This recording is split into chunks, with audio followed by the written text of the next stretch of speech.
하나님께서 주시는 놀라운 위로가 또 평안과 소망이 성령의 충만함이 우리 귀한 성도들에게 함께 하시기를 예수님의 이름으로 간절히 축원을 드립니다.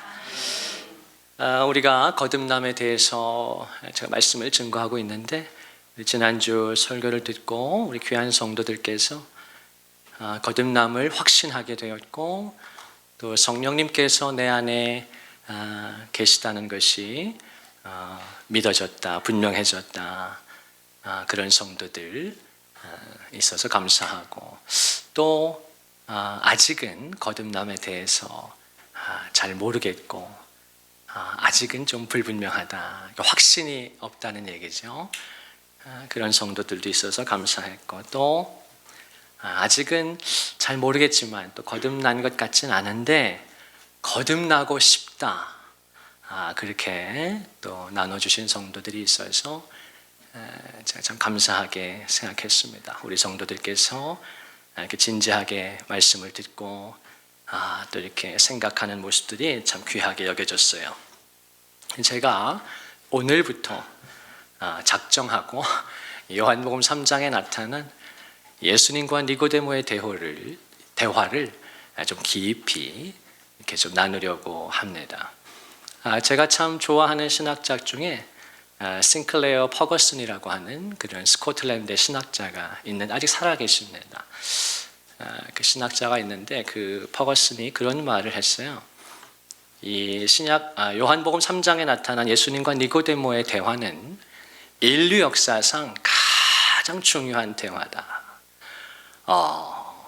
인류 역사상 가장 의미심장한 그런 대화가 요한복음에 기록되어 있다, 그렇게 이야기했습니다. 자, 예수님과 니고데모의 대화입니다. 이제 말씀을 나눌 때 정말 니고데모를 만나주셨던 그 주님께서 저와 여러분을 만나주시기를 바랍니다. 또 니고데모에게 눈을 열어주시고 깨닫게 해주셨던, 또 니고데모를 변화시키셨던 그 주님께서 저와 여러분에게도 찾아와 주시기를 간절히 바랍니다. 이 요한이 이 니고데모에 대해서 어떻게 증거합니까? 니고데모는 바리새인이요 유대인의 지도자라, 그렇게 소개합니다. 이 바리새인이라는 것은 유대교 안에서 가장 그 엄격한 종교인들을 가리켜요. 유대교 안에서 가장 철저하게 종교 생활을 했던, 나름대로 신앙 생활을 했던 그런 부류의 사람들입니다. 종교 지도자들이에요.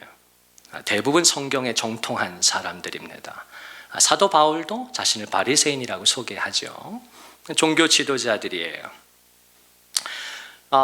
그런데 니고데모는 단순히 바리새인일 뿐만 아니라 유대인의 지도자였어요. 이 니고데모는 산헤드린의 공의원이었습니다.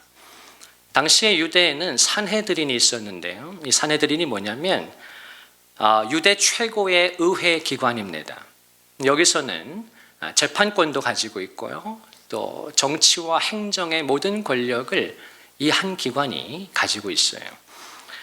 절대 권력이죠. 최고의 의결 기관입니다. 70명으로 이루어져 있는데요. 의장까지 하면 이제 71명이 되는데 이 니고데모는 그 산헤드린 공회의 의원이었던 거예요. 그러니까 어떤 사람입니까? 종교적으로도 최고위층에 있는 지도자였고 정치적으로도 최고위층에 있는 권력자였던 거예요. 대단한 사람이죠. 당시 유대의 모든 이스라엘 백성들로부터 칭송을 받고 선망의 대상이 되는 그런 사람, 그런 위치에 있는 사람이었다. 뭐가 부러울 게 있겠어요, 이 사람이. 뭐가 아쉬울 게 있겠어요. 자, 그런데 이 바리새인이었고 유대인의 지도자였던 니고데모가 밤중에 예수님을 찾아온 거예요. 자, 왜 밤에 왔을까요? 사람들의 시선을 피해서 몰래 온 것이죠. 당시 유대교에서는 예수님을 인정하지 않았기 때문에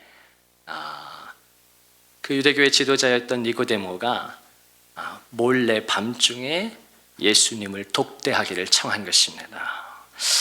자, 밤에 찾아왔고 예수님께서 그를 만나 주셨어요. 이 니고데모가 그럼 도대체 왜 밤에 위험을 무릅쓰고 자신의 명예에 큰 문제가 될 수도 있는데 왜 그가 무릅쓰고 밤중에 예수님을 찾아왔을까요? 이 니고데모가 오랫동안 유대교 안에서 종교 생활을 했지만 그 속에 이 풀리지 않는 해결되지 않은 갈등들, 내면의 갈등이죠. 그리고 무엇보다 깊은 공허함이 그 속에 있었던 것입니다. 아무리 수십 년 종교 생활을 해도 내면에 깊은 공허가 있었던 거예요. 한마디로 말하면 니고데모 속에 생명이 없었습니다. 자기 속에 생명이 없었기 때문에 이 니고데모가 예수님의 소문을 듣고 찾아온 것이에요. 사랑하는 성도 여러분, 저는 이 거듭남의 신비 말씀 시리즈를 시작하면서 오늘 첫 번째 주제를 제가 종교 그리고 생명 이렇게 잡았어요. 종교의 특징은 무엇인가? 아무리 종교 생활을 해도 허무하다는 것이에요. 그 끝에는 공허감만 남습니다. 내가 뭔가 열심히 종교 생활을 하는데 채워지지 않는 것이에요. 채워지지 않습니다. 때로 무언가 종교 생활 속에 무언가에 빠져서 열심히 할 수도 있습니다. 그러나 시간이 지나면 공허함이 남아요. 채워지지 않습니다. 그 종교의 특징이에요.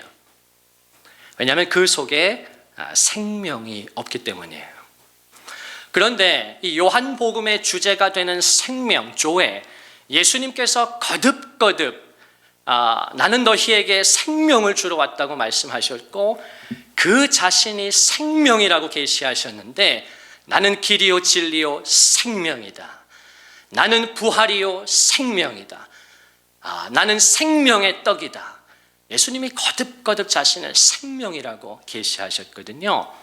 나를 믿어야만, 나를 받아들이고 의지해야만 너희 속에 비로소 생명이 있게 된다고 말씀하셨는데요. 그 종교가 아닌 생명의 특징은 무엇인가? 기쁨입니다. 내가 지금 종교 생활을 하고 있나? 아니면 내가 정말 예수 그리스도 안에서 신앙 생활을 하고 있나를 알 수 있는 바로미터는 기쁨입니다. 내가 찬양을 할 때 기쁜가? 예배를 드릴 때 기쁨이 되는가? 기도 생활 속에서 부족하지만 애쓰고 성령과 동행하려고 할 때 어느 순간 또 일주일의 삶 속에서 순간순간 힘들고 지치고 흔들리지만 성령께서 순간순간 위로해 주시고 무엇보다 기쁨을 주신단 말입니다. 평안을 주시고요. 자, 그게 생명의 특징이에요. 생명이 있는 사람은 활력이 있습니다. 그의 신앙생활 속에, 그의 예배에, 그의 사역 속에 일주일의 삶 속에서 활력이 있어요. 일주일 168시간 내내 활력이 있다는 것은 아닙니다. 사람이 기계가 아닌데 어떻게 일주일 내내 에너지가 풀로 있겠어요? 그럴 수 없어요. 그러나 지치고 힘들고 흔들리는데 그럼에도 불구하고 성령님께서 끊임없이 지속적으로 힘을 주시니까 활력 있는 삶을 살아가게 되는 것입니다. 그 생명이 있는 성도는 반드시 신앙의 여정에 변화를 경험합니다. 이게 생명의 특징이에요. 종교의 특징에는 변화가 없습니다. 그냥 습관과 관성에 따라서 무언가를 하는 거예요. 종교 생활을 하는 것입니다. 예배도 참여할 수 있고요. 뭐 봉사도 할 수 있고요. 뭐 이것저것 할 수 있어요. 그러나 변화가 일어나지 않습니다. 마음의 변화가 일어나지 않아요. 궁극적으로 삶의 변화도 뒤따르지 않습니다. 그런데 생명이신 예수 그리스도를 모시게 되면 우리의 마음속으로부터 참된 진정한 변화가 일어납니다. 그래서 궁극적으로 생명을 가진 성도들, 예수 그리스도를 가진 성도들은 궁극적으로 충만함을 누리게 돼요. 이게 하나님이 주시고자 하는 정말 궁극적인 것입니다. 충만함을 누리게 되는 거예요. 공허하지 않습니다. 하나님께서 채워주시는 거예요. 자, 예수님께서는 요한복음 10장 10절에서 말씀하셨지요. 우리 같이 한번 읽겠습니다. 시작. 내가 온 것은 양으로 생명을 얻게 하고 더 풍성히 얻게 하려는 것이다. 아멘, 아멘. 예수님은 저와 여러분에게 생명을 주기를 원하시는 거예요.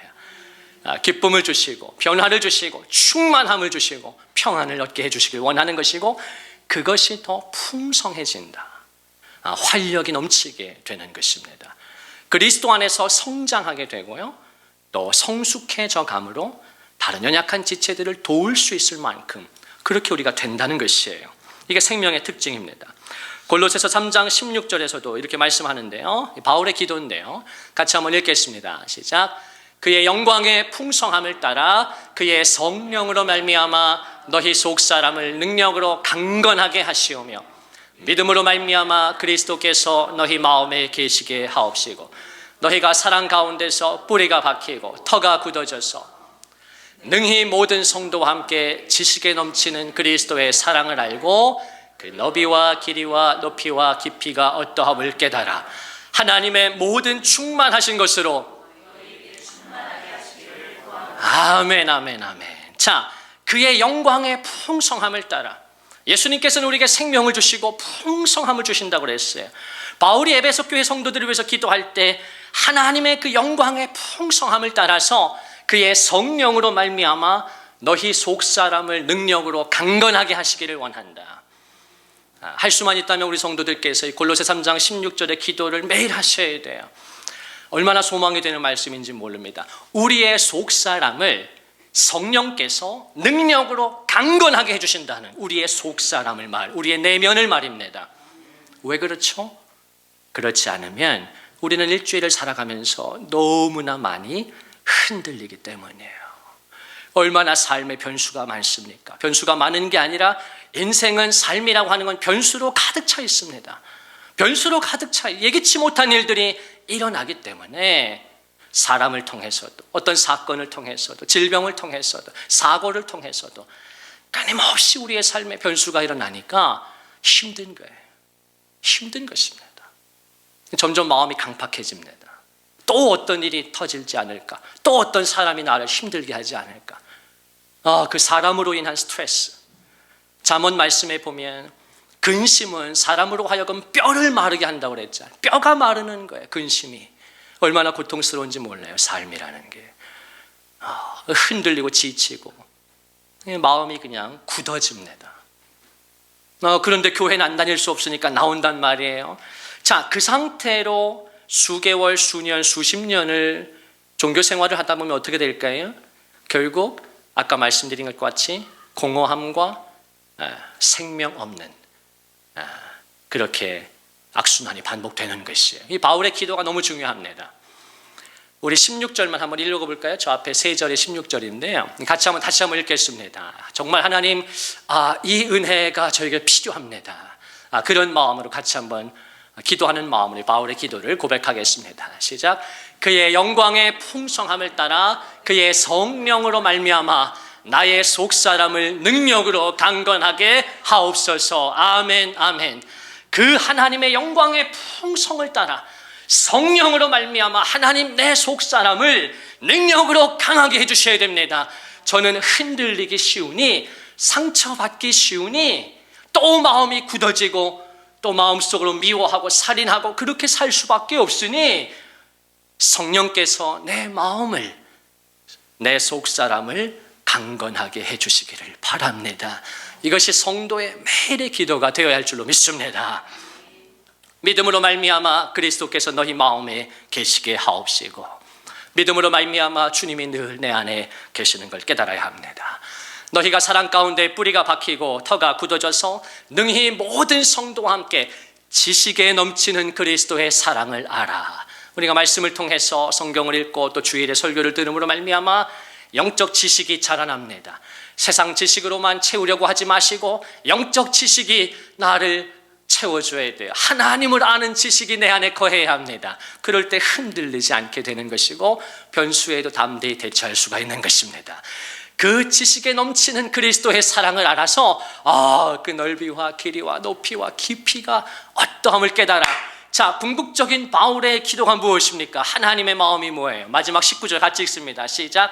하나님의 모든 충만하신 것으로 너희에게 충만하게 하시기를 원하노라. 아멘, 아멘. 주님의 마음입니다. 예수님의 마음이에요. 신앙생활을 하는 목적이 무엇인가? 하나님 저와 여러분에게 도대체 뭘 주기를 원하시나? 하나님의 모든 충만하심으로. 그분은 충만하시다는 거예요. He is complete. 그는 충만하시고 온전하시고 완전하시다. 우리 주중에 목요 제자반 우리 하나님을 아는 지식 배웠잖아요. 제가 수요일 날은 성령에 대해서 우리가 얼마나 우리가 깊이 다뤘는지 모르는데, 사실 제가 수목 다 우리 교재를 가지고 다 준비하고 원고 다 쓰고 다 프린트해서 갔는데, 우리 기도하잖아요. 30분 기도하는데 제가 항상 기도하고 성령의 감동을 따릅니다. 제자반 모여서 기도하는데 성령께서 막 부어주시니까 수요일 날은 그냥 제가 성령에 대해서 몇 시간을 너무 집중을 잘하니까 막 그냥 성령께서 다 부어주셔서 성령에 대해서 우리가 수시간을 집중해서 다루고, 목요일 날은 또 제가 준비한 게 있는데 그리스도인의 정체성 우리 교제해야 되는데 기도 한 30분 하는데 또 성령이 막 부어주시니까 그날 하나님의 속성에 대해서, 하나님을 아는 지식에 대해서 막 그냥 성령께서 계시해 주셨잖아요. 하나님이란 어떤 분이신가? 그분은 complete, 그분은 충만하신 하나님, 온전하신 하나님, 완전하신 하나님이신 것입니다. 우리는 아니잖아요. 우리는 다 empty, 텅 비어 있잖아요. 저와 여러분은 다 비어 있단 말입니다. 여러분, 왜 가정생활을 해도 채워지지 않습니까? 뻔한 거죠. 남편도 아내도 다 개털인데 남편도 겉만 멀쩡하지, 저 사람하고 살면 행복하겠다, 개뿔 결혼했더니 겉만 멀쩡해, 내 얘기하는 거예요. 겉만 멀쩡해, 속은 다 텅 비어 있어. 저 여자랑 결혼하면 행복하겠다, 고르고 골라서 예쁜 여자 만나서 결혼했는데 개뿔, 겉만 멀쩡하고 속이 텅 비어 있네. 이거는 뭐 아이쿠야 속았다. 유명한 말이 있잖아요. 그놈이 그놈이고 그년이 그년이다. 유명한 말이에요. 성경에는 없지만 아주 위대한 사람은 다 비어 있어서 그래요. 저와 여러분 다 비어 있다고요. 하나님은 아담을 그렇게 짓지 않았거든요. 창세기 1장 26절에 보면 하나님의 형상을 따라 우리를 지어주셨어요. 근데 그 아담이 뱀의 유혹을 받고 하나님의 말씀에 순종하지 않고 뱀의 유혹을 따르니까 어떻게 됩니까? 죄를 짓게 되죠. 하나님을 떠납니다. 아담이 죄를 지으니까 어떻게 됩니까? 그 속에서 하나님의 영이 떠나십니다. 그때로부터 인간은 자기 속에 감당할 수 없는 텅 빔이 있는 것이에요. 하나님의 형상으로 지음받았지만 그 영이 떠나가신 그만큼 그 자리가 인간은 텅 비어버린 것입니다. 이제 그때부터 사람은 어떻게 하는 것입니까? 그걸 채우려고 하는 거예요. 공부해보기도 합니다. 열심히 일을 하고 돈을 벌고 막 세상 잔머리를 굴립니다. 지식을 얻습니다. 열심히 삽니다. 채워보려고 하는 거예요. 돈으로 채워보려고 합니다. 외모로 채워보려고 합니다. 사람의 인정으로 채워보려고 합니다. 뭐로 다 채우려고 해요. 그 끝이 뭐예요? 공허함입니다. 텅 비어있는 것. 안 되는 것이에요. 그러다가 이제 사람이 어떻게 됩니까? 종교에 귀의합니다. 종교로 뭔가 해봐야겠다. 여러분, 종교 생활을 오래 해도 채워지지 않습니다. 채워지는 것 같으나 아니에요. 채워지지 않아요. 그래서 예수님이 정말 생명을 주고자 하시는 거예요. 하나님만 충만하십니다. 하나님만 홀로 완전하시고 그분만 홀로 부족함이 없으신 하나님이에요. 그 하나님의 모든 충만하신 것으로부터 너희를 온전하게 해주시길 원한다는 거예요. 너희를 충만하게 해주시길 원한다는 것입니다. 저와 여러분이 하나님 안에 있을 때만 행복합니다. 하나님 안에 있을 때만 평안을 누립니다. 하나님 안에 있을 때 비로소 사람이 기쁨을 얻게 되는 것이에요. 여러분, 이것이 신앙생활의 축복입니다. 여러분, 하나님하고 시간을 더 많이 보낼수록 나머지 168시간 일주일의 삶 속에 하나님이 그 시간들을 지켜주십니다. 그래서 성도가 힘들지만 기도하는 거예요. 여러분, 그냥 기도하는 게 아니에요. 왜 기도합니까?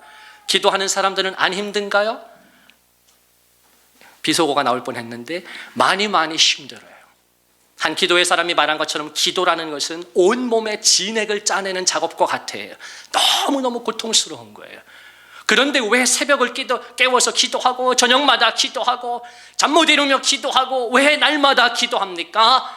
기도하면 내가 기도해 드린 시간만큼 하나님이 내 일주일의 나머지 시간들을 지켜주시고 보호해 주시니 훨씬 더 마음이 편안하고 상처받지 아니하고 훨씬 더 지켜주시는 걸 알기 때문에 각종 사건과 사고로부터 상처와 아픔으로부터 나를 지켜주시는 걸 경험한 성도가 기도의 자리를 지키는 것입니다. 어떤 성도가 말씀을 읽습니까? 할 일 없어서 말씀을 읽는 것이 아닙니다. 세상이 얼마나 즐겁고 빠르고 재밌는데 왜 시간을 구별해서 말씀을 읽습니까? 내가 시간을 들이고 에너지를 들여서 마음을 쏟아 성경을 읽을 때 그 시간의 30배, 60배, 100배를 하나님의 일주일의 삶 속에서 사람들과 부딪히는 것, 인간관계 속에서, 직장과 사업에서, 우리 가정 속에서, 우리 아이들이 학교 생활하고 학원 다니고 그 모든 속에서 하나님이 지켜주실 때 우리 가정이 행복한 것입니다. 그걸 깨달은 성도가 시간을 내서 성경을 읽고 소리를 내서 성경을 읽는 것입니다. 예배도 마찬가지. 그런 마음으로 예배를 드리는 것입니다. 저는 바라기는 우리의 예배가 종교 생활이 아니라 우리의 마음을 드린 신앙생활이 되기를 바라고 정말 예수님께서 저와 여러분에게 생명을 주시되 넘치게 해주시기를 주님의 이름으로 축원을 드립니다. 그래서 요한복음 1장 16절에 보면 우리가 다 그의 충만한 데서 받으니 은혜 위에 은혜로라. 아멘, 아멘. 우리 한번 따라 하십시다. 은혜 위에 은혜로라. 요한이 뭐라고 증거합니까? 이제 예수 그리스도가 오실 텐데, 자, 그분이 오시면 어떻게 됩니까? 우리가 다 그의 충만한 데서 받으니, 그리스도의 충만하심, 하나님의 아들로서 그리스도가 가지신 그 충만함, 부요하심으로부터 저와 여러분이 받고 누린다는 것입니다. 이 세상은 문제로 가득 차 있는데 그리스도가 나를 충만하게 하실 때 뭘 경험하게 됩니까? 성도가 은혜 위에 은혜를 경험하게 되는 거예요. 여러분, 제가 왜 은혜 위에 은혜라고 말씀을 드렸습니까? 예전에 왜 요한이 하나님의 은혜를 우리가 받는데 그냥 은혜라 하지 않고 은혜 위에 은혜라고 증거합니까? 우리의 삶 속에서 문제와 어려움이 많기 때문이에요. 문제가 하나만 있는 게 아닙니다. 어려움이 하나만 있는 게 아니라 그럼 내가 핸들할 수 있죠. 내가 어떻게 해볼 수 있죠. 아니에요. 문제가 계속 닥치고 산 넘어 산이라고 그러잖아요. 산 넘어 산 하나 해결했는데 더 큰 산이 옵니다. 감당이 안 되는 것이에요. 그런데 놀라운 것은 하나님의 약속이 무엇입니까? 그렇기 때문에 너의 마음속에, 너의 삶 속에, 너의 가정에 은혜 위에 은혜를 주시겠다는 것입니다. 마귀는 우리로 하여금 끊임없이 문제를 일으키고 변수를 만들고 변수 위에 변수를 줘서 우리의 자꾸 신앙생활을 약화시키고 마음껏 찬양하지 못하게 하고 기도해도 소용이 없네. 기도했더니 또 더 큰 산이 오네. 마귀는 우리를 낙심시키고 좌절시키려고 하는데 예수님의 은혜는 무엇인가? 능히 감당할 수 있는 은혜 위에 넘치는 은혜를 부어주신다는 것입니다. 여러분, 성도는 그 은혜를 경험해야 하는 줄로 믿습니다. 여러분, 그 은혜를 경험하실 수 있기를 바랍니다. 예수님이 그 은혜를 주시기를 원하는 거예요.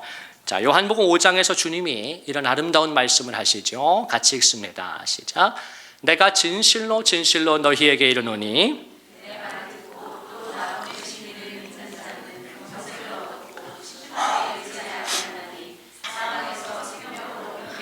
아멘, 아멘. 내가 진실로 진실로 너에게 이른다.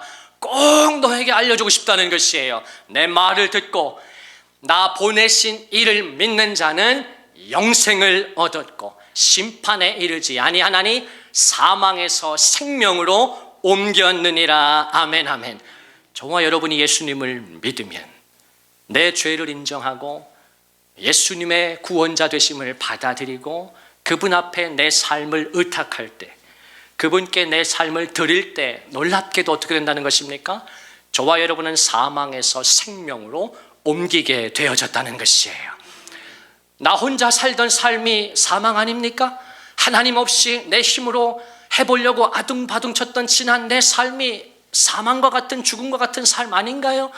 되지도 않고 아무 열매도 없고 보람도 없고 마음속은 점점 더 텅텅 비어가고 해결되지 않는 갈등으로 머리는 터질 것 같고 아무것도 되지 않는 속에서는 알 수 없는 미움과 원망과 분노가 가득 차는 그 하나님 이전의 삶, 예수 믿기 이전의 삶이 바로 사망 아닙니까? 그러나 우리가 그 사실을 인정하고 이게 자기를 부인하는 것입니다. 하나님, 나는 내 힘으로 살 수 없습니다. 내 실력으로 안 됩니다. 나 혼자 행복할 수 없습니다. 이것이 자기를 부인하는 거예요. 예수께서 말씀하신 자기를 부인하고 나를 따를 것이다. 자기를 부인하는 것입니다.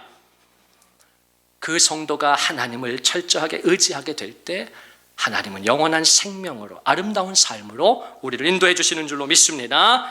그 다음 절에서 예수님께서 이렇게 복된 말씀으로 초대하시죠. 같이 읽겠습니다. 시작. 진실로 진실로 너희에게 이르노니 죽은 자들이 하나님의 아들의 음성을 들을 때가 오나니 곧 이때라. 듣는 자는 살아나리라. 아멘 아멘. 곧 이때인 줄로 믿습니다. 듣는 자는 살아나게 되는 것이에요. 오늘 예배를 통해 저와 여러분이 살아나게 될 것을 믿습니다. 자, 그런데 이 요한복음 5장의 하반부에서 예수님이 이런 말씀을 하세요. 자, 우리 같이 한번 읽어볼까요? 자, 시작. 너희가 성경에서 영생을 얻는 줄 생각하고 성경을 연구하거니와 이 성경이 곧 내게 대하여 증언하는 것이니라. 그러나 너희가 영생을 얻기 위해서 내게 오기를 원하지 아니하는도다. 자, 너희가 영생을 얻기 위해서 얻고자 성경을 보는데 정작 너희는 내게 나오지 않는다는 거예요. 오늘 귀한 성도들이, 많은 성도들이 예배를 드리는데 뭔가 하나님으로부터 은혜도 받기를 원하고 뭔가 어떤 감동도 받기를 원하는데 당신이 하나님께 나아가기를 진짜로는 원하지 않는다는 거예요. 내가 뭔가 하나님의 도우심을 받고 싶고 뭔가 하나님이 내 삶에 역사하시기를 원하는 것 같은데 진짜로 원하진 않는다는 거예요. 이게 사람이 굉장히 골 때리는 존재입니다. 자, 이거에 대해서 예수님께서 바로 이 요한복음, 이게 본문이 요한복음이거든요. 요한복음의 시작이 어떻게 되는가? 38년 된 병자가 등장합니다. 예수님께서 예루살렘에 올라가셔서 베데스다 연못을 가시죠. 거기에 많은 환자들이 있었어요. 그런데 그 중에 주인공이 등장하는데 38년이나 고통을 받는 한 병자가 등장해요. 여러분 생각해 보세요. 수십 년을 고통을 받은 것입니다. 그 사람은 육체의 질병을 가진 사람이지만 얼마나 많은 사람들이 육체의 문제뿐만 아니라 마음에 또 정신적인 감옥 속에서 살아갑니까? 이 사람이 그렇게 38년을 감옥 속에 살았다는 거예요. 그리고 예수님께서는 그에게 찾아가 주셨어요. 이 환자가 예수님을 독대할 수 있는 일생일대 기회를 얻은 것이란 말입니다. 근데 요한이 뭐라고 증거하는가? 예수님이 그 병자에게 첫 마디를 이렇게 하셨다는 거예요. 네가 낫기를 원하느냐? 기가 막힌 질문이에요.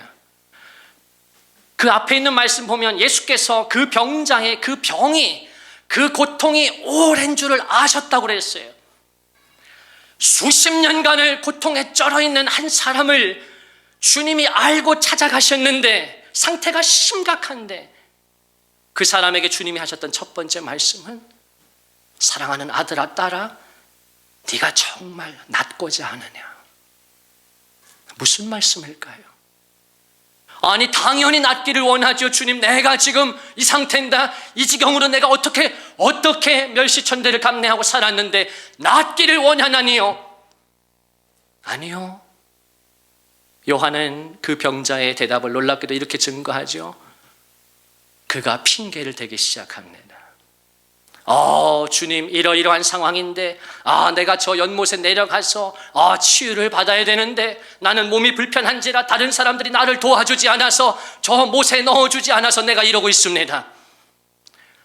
그 사람의 진술 속에 단 한마디도 주님 제가 그것을 원합니다. 주님 제가 낫기를 원합니다. 주님 제가 변화를 원합니다. 제가 더 이상 이렇게 살고 싶지 않습니다. 라는 말이 놀랍게도 한마디도 등장하지 않습니다. 이 요한복음의 5장의 말씀은 무엇입니까? 너희가 영생을 원하는 것 같지만 정작 너희는 내게 나오지 않는다는 것입니다. 오늘 예배를 통해서 주님은 똑같이 당신에게 물으신다고 생각합니다. 네가 정말 낫고자 하느냐? 너의 마음이 정말 달라지고 싶으냐? 내가 너의 마음을 만져주고 너를 치료해주고 하면 네가 진짜 변화되고 싶은 의지가 있느냐? 내가 너의 가정에 역사해주면 네가 너의 가정을 위해서 기도하는데 그토록 오랫동안 이 환자처럼 38년을 기도했을 수도 있는데 남편을 변화시켜주세요. 나를 변화시켜주세요. 내가 정말 너의 가정에 역사해서 변화를 일으키면 네가 정말 그 변화를 받아들이겠느냐? 주님이 그렇게 말씀하고 계신 것입니다. 이게 뭘 가르쳐 주지요? 인간이라고 하는 존재의 모순을 가르쳐 주는 거예요. 저와 여러분은 많은 경우에 변화를 원하는 것 같지만 원하지 않습니다. 달라지고 싶어 하는 것 같지만 이 지긋지긋한 삶에서 벗어나고 싶어 하는 것 같지만 저와 여러분 원하지 않습니다. 정말 하나님이 은혜를 주셔서 나를 새롭게 하시고 변화시켜셔서 다른 사람을 불쌍히 여기고 다른 사람을 사랑하고 다른 사람을 용서하는 그 삶, 아름답고 행복할 것 같지만 정작 내 마음의 시면에서는 원하지 않는다는 것입니다. 주님, 저는 여전히 다른 사람을 미워하는 게 편안하고 저는 여전히 다른 사람을 원망하고 불평하고 지지고 볶으면서 내 속에서 그 사람을 죽이고 또 죽여서 내가 지금까지 살아왔던 삶의 패턴대로 그냥 그렇게 살아가는 것이 하나님 내가 편합니다. 이것이 인간 본성의 뒤틀림입니다. 하나님의 은혜를 구하는 것 같지만 원하지 않습니다. 그래서 내가 신앙생활하면서 선을 그어놓습니다. 하나님 이만큼만 은혜를 주시기를 바랍니다.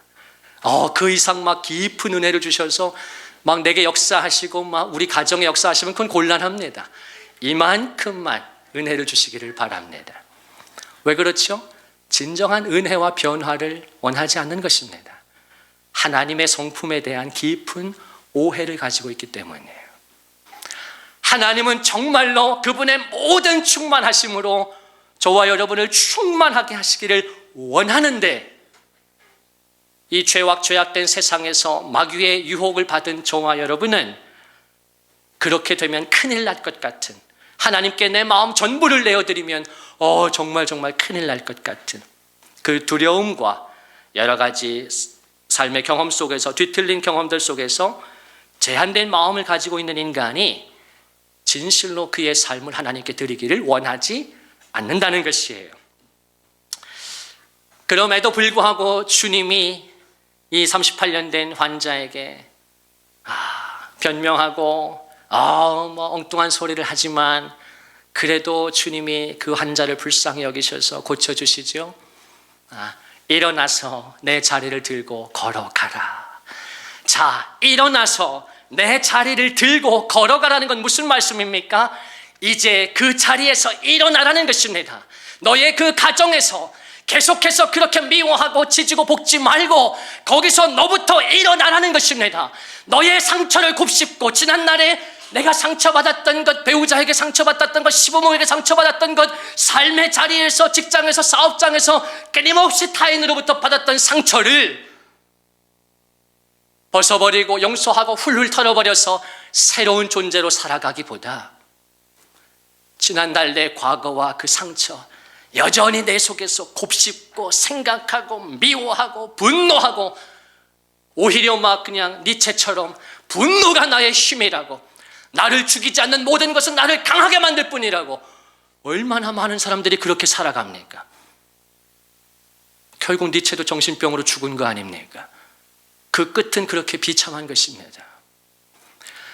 자기 스스로를 더 강하게 만들려고 하지 말고 내가 약하다는 사실과 텅 비었다는 사실을 인정하고 하나님 앞에 굴복하셔야 합니다.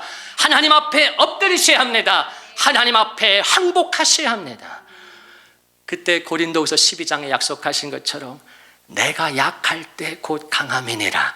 내가 약함을 인정할 때 그리스도의 강함이 나에게 임해 주십니다. 우리 가정의 한계를 인정할 때 하나님이 우리 가정의 보호자가 피난처가 되어 주시는 것입니다. 여러분, 오늘 예배를 통해 일어나 내 자리를 들고 걸어가는, 다시 과거로 돌아가는 것이 아니라 주님을 의지하고 새로운 마음과 새로운 영을 가지고 새로운 신앙의 자리를 걸어갈 수 있는 우리 귀한 성도님들 되시기를 예수님의 이름으로 축원을 드립니다. 근데 제가 보니까 이 사람이란 어떤 존재인가 한번 들어보세요. 인간은요, 하나님을 필요로 하는 존재이면서 동시에 하나님을 향하여 반감을 가지고 있고 그를 적대하는 존재. 제가 성경을 깊이 묵상해 보니까요, 이런 결론에 다다르게 돼요. 또 저를 보니까 인간이란 하나님을 절대적으로 필요로 하는 존재인데 동시에 그 하나님을 향해서 반감을 가지고 있더라는 거죠. 그 하나님을 적대하는 존재가 되어버린 거예요. 사람은요, 그 영혼 깊은 곳에서는 하나님을 갈망합니다. 인간은 그 속에 영혼 깊은 곳에서는 하나님을 갈망해요. 그런데 다른 한편으로는 그 하나님께 나아가기를 주저합니다. 하나님과 나 사이의 그 거리를 좀처럼 좁히려고 하지 않아요. 이게 인간이에요. 얼마나 이게 모순된 존재입니까? 여러분, 사람의 마음이 얼마나 복잡한지 몰라요. 10길 물속은 알아도요, 한 길 사람 속은 모르는 것이에요. 사람이 얼마나 뒤틀린 존재인지 모릅니다. 골 때리는 거예요, 사람이. 헤르만 바빙크 같은 탁월한 신학자는 이렇게 통찰했는데요, 인간은 하나님을 갈망하면서도 또 한편으로는 하나님께로부터 도망치는 불가해한 존재가 되어버렸다. 기가 막힌 통찰이지. 인간은 하나님을 갈망하면서 또 한편으로는 그 하나님으로부터 막상 그 하나님이 다가오시면 그 하나님으로부터 도망치는, 이해할 수 없는 불가해한 존재가 되어버렸다는 것이에요. 왜 그렇습니까? 저와 여러분 속에 죄성이 있기 때문이에요. 우리 속에 죄성이 있기 때문에 그 하나님을 오해하고 끊임없이 밀어내는 것입니다. 힘들고 어려워도 그냥 내 삶대로 사는 게 편하다는 거예요. 이 얼마나 인간의 모순이에요. 자, 그래서 로마서 12장에는 분명히 말씀하죠. 너희는 이 세대를 본받지 말고 오직 마음을 새롭게 함으로 변화를 받으라. 이 세대를 본받지 말고, 이 세상은 다 그렇게 살아가요, 그냥. 그런데 성도는 그렇게 살면 안 된다. 마음을 새롭게 함으로 변화를 받으라고 말씀하는 것입니다. 자, 제가 마지막 말씀을 드리고 싶은데요, 예레미야 17장에 보면요, 제가 가장 좋아하는 본문 가운데 하나예요. 제가 또 신앙이 이렇게 조금씩 철이 들고 나름대로 성숙해 갈수록 제가 이 본문을 굉장히 붙듭니다. 자, 예레미야 17장에 보면요, 아주 놀라운 말씀이 있어요. 같이 한번 읽겠습니다. 시작. 그러나 무릇 여호와를 의지하며 여호와를 의뢰하는 그 사람은 복을 받을 것이라. 그는 물가에 심어진 나무가 그 뿌리를 강변에 거치고 더위가 올지라도 두려워하지 아니하며 그 잎이 청청하며 가무는 해에도 걱정이 없고 결실이 그치지 아니함 같으리라. 아멘. 자, 이 예레미야 17장 7절의 말씀을요, 여러분 정말 마음의 신비에 새기실 수 있기를 간절히 소망합니다. 저는 성경의 정말 핵심이라고 생각해요. 하나님의 마음입니다. 하나님이 저와 여러분에게 뭘 바라시나? 하나님을 의지하기를 바라시는 거예요. 근데 이 예레미야가 뭐라고 하나님의 마음을 가르쳐 줍니까? 여호와를 의지하고 그 하나님을 의뢰하는 그 사람이 복이 있다는 거예요. 하나님을 의지하고 또 의지하는 그 사람, 기도하고 또 기도하는 그 사람, 주님 앞에 자신의 전인격을 드리는 그 사람, 그 사람에게 하나님 복을 주신다는 거예요. 그 구체적으로 묘사하는데 얼마나 아름다운 삶입니까? 아름다운 가정입니까? 우리의 사업장이 이렇게 되기를 바랍니다. 그는 물가에 심기어진 나무와 같다. 이것이 바로 시편 1편의 복 있는 사람이죠. 시냇가에 심은 나무입니다. 물가에 나무가 심겨져 있어서 그 뿌리가 강에 뻗쳐 있어요. 끊임없이 영양분을 공급받는다 그 말이죠. 더위가 와도 두렵지 않습니다. 삶의 어려움, 곤고함이 와도 두려워하지 않아요. 그 잎이 청청합니다. 가무는 해도 내 주위에서 천천만만히 쓰러지는데 가무는 해도 걱정이 없고 결실이 그치지 않아요. 하나님이 풍성한 열매를 주십니다. 예수님이 포도나무이시기 때문에 그렇습니다. 나는 포도나무요 너희는 가지라. 그가 내 안에 내가 그 안에 있으면 사람이 열매를 많이 맺나니 나를 떠나서는 너희가 아무것도 할 수 없습니다. 풍성하신 그 주님께 우리가 꼭 붙어 있을 때 내 마음을, 우리의 가정을, 내가 하는 일들을 하나님이 아름답고 풍성하게 해 주십니다. 자, 그런데 왜 이것이 우리의 삶에 경험되지 않나? 심지어 교회를 오래 수십 년 다니는 종교 생활하는 사람들에게도 왜 이루어지지 않는가? 그 다음 말씀이 가르쳐 줘요. 예레미야 17장 9절은 굉장히 중요한 말씀인데요. 같이 한번 읽겠습니다. 시작. 만물보다 거짓되고 심히 부패한 것은 마음이라. 누가 능히 이를 알리오마는. 나 여호와는 심장을 살피고 폐부를 시험하고 각각 그 행위와 행실대로 보응하나니. 아멘 아멘. 이게 성경이 가르쳐주는 사람의 마음이에요. 저는 제법 비교 종교를 많이 공부했는데요. 제가 불교, 이슬람교, 힌두교 굉장히 많이 제가 연구를 했어요. 어떤 세상 종교에서도 인간의 마음을요 이렇게 가르치지 않아요. 제가 목요일 날 조금 설명드린 것처럼 세상 종교는요 궁극적으로 인간의 본성이 선하다고 가르칩니다. 성경만 인간의 본성을 이렇게까지 적나라하게 폭로하는 거예요. 너의 마음이 어떤 줄 아니? 오늘 강단에 서 있는 목회자의 마음이 어떠합니까? 오늘 말씀에 귀 기울이는 사랑하고 존귀하는 우리 성도들의 여러분의 그 마음이 실제 어떻습니까? 만물보다 거짓되다는 것입니다. 심히 부패했다는 것입니다. 누가 능히 이를 깨달으리요? 사람의 마음이 이렇다는 거예요. 저와 여러분의 마음은 죄로 인해서 깨어졌습니다. 상처로 얼룩져 있어요.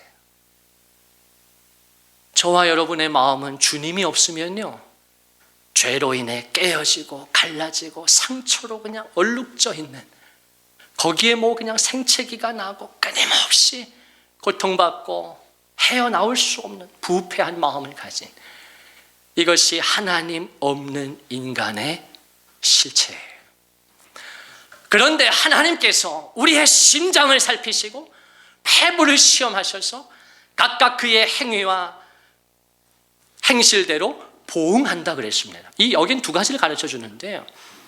우리가 하나님에 대해서 알아야 할 것이 보상하시는 하나님과 보응하시는 하나님입니다. 성경은 이걸 가르쳐 줘요.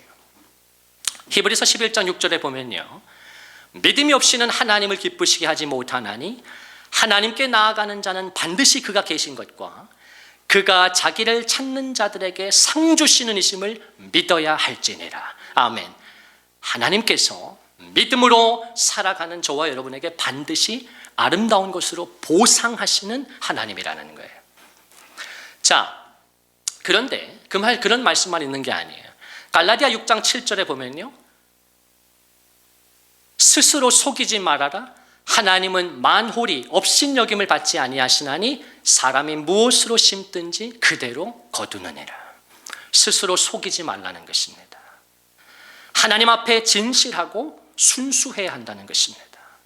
네가 부족해도 괜찮고 연약해도 괜찮고 심지어 죄의 문제가 있어도 괜찮은데 네가 하나님 앞에 진실하지 않고 순수하지 않으면 하나님이 너를 구원하지 않는다는, 못한다는 것입니다. 사람은 심은 대로 거둔다고, 보응하게 된다고 말씀하세요. 사무엘상 2장 30절이 이 보상과 보응을 한 번에 가르쳐주는 보배와 같은 말씀이에요.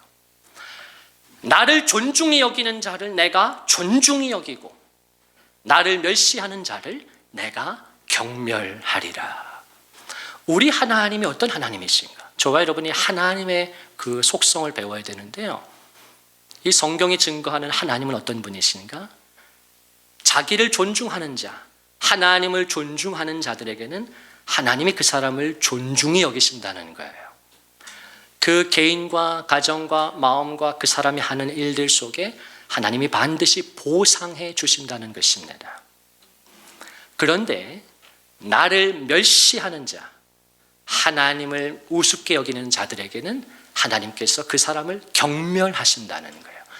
무서운 보응의 말씀이 있는 것입니다. 자, 이 다음 예레미야 말씀이 어떻게 이어지는가? 13절 가면요, 같이 한번 읽겠습니다. 시작. 이스라엘의 소망이신 여호와여, 무릇 주를 버리는 자는 다 수치를 당할 것이라. 무릇 여호와를 떠나는 자는 흙의 기록이 되오리니 이는 생수의 근원이신 여호와를 버림이니이다. 아멘. 이 예레미야가 가르쳐주는 아주 중요한 성경의 표현이 우리 하나님을 생수의 근원이라고 계시하는 거예요. 예레미야에 반복됩니다. 그리고 요한복음 4장에 가면 예수님께서 수가성 여인을 만나주시면서 생수를 주시겠다고 말씀하시죠.